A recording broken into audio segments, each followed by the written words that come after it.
So now we're on to the support class tips video, or I guess support specialist tips video, as I was unaware when I was coming up with these ideas that Battlefield 2042 is not going to have traditional classes. Now that doesn't matter because each specialist is essentially their own class, so these tips are still going to apply. Now I want to get in depth into these tips, things that can help you in any of the current battlefields that are mostly playable still, as well as some that I think will apply in 2042. So before we start today's video, remember as always to leave the video a nice, thick, and juicy like, and of course if you enjoy this kind of content, you want more like it, be sure to hit that big red sexy subscribe button right underneath the video. Also gotta shout out my channel members, you guys help make these videos possible. If you want to join and get access to the exclusive perks they get, be sure to check out the link in the description or hit the blue join button. Anyway, let's begin. So if you're a support player, what should you be doing? Well, there's a few things. I'd say one of the primary things a support player should be doing, and probably the first thing that most people think about, is going to be resupplying your teammates. It's pretty simple, pretty much a beginner tip here.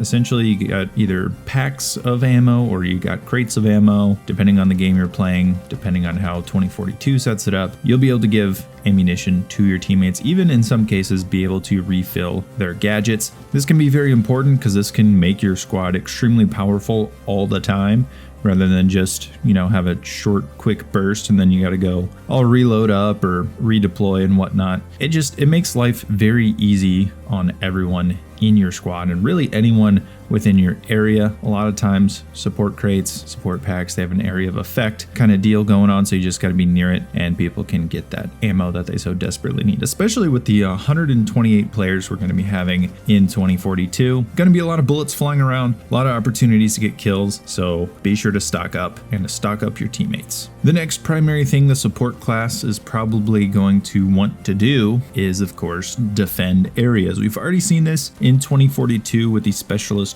Boris. He has these sentry guns that he can use that spot enemies, which I guess kind of confirms spotting is back. But also, of course, in most of the games, the support class has LMGs, so they're going to be able to, of course, throw down suppressive fire, be able to unload a lot of bullets onto approaching enemies in order to properly defend an area. I'm not going to talk about MMGs because those bring me pain in my heart and soul, but those can be very good defense weapons as well. Another thing that you can do is not just defend against infantry. Vehicles are going to be approaching as well, and often the support class has some sort of anti-vehicle capabilities. So if you have something like C4 or anti-tank mines, be sure to lay those out in areas where vehicles will be coming through, especially up to objectives. That way you can stop them in their tracks before they can get there to wreak havoc. You can be extremely effective at defending objectives by using the support class. Lastly, and this also has to do with defense, fortified positions. BF5, you can fortify. That means you can build up any destroyed areas on certain objectives. You can't do this in BF3, 4, or 1. I'm not sure yet if it's coming to 2042, but if it is, definitely build up fortifications. This can make a massive difference when you come in, you attack an objective, you destroy a lot of the cover. When a counter attack comes, you're going to want that cover back, so build up as much cover as you can to defend an area. Even if it's at the start of a round, say in breakthrough,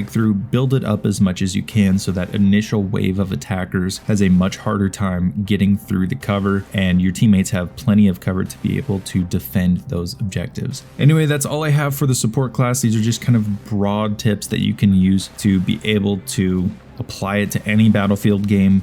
I'm sure these are still going to apply to 2042. Again, like I said, I know traditional classes aren't going to be there. It's going to be the specialists, but I still think these tips apply in general. And of course, the games that we're playing right now in the lead up to it, these will apply. Doesn't matter if it's BF4, BF1, BF5, BF3, I don't know about Hardline so much, but these will apply to them. So take them as you will, and let me know down below if you guys have any other comments about, what tips you have for support players out there. I'd love to hear them, share them with each other, have a conversation, and I will see you guys in the next video.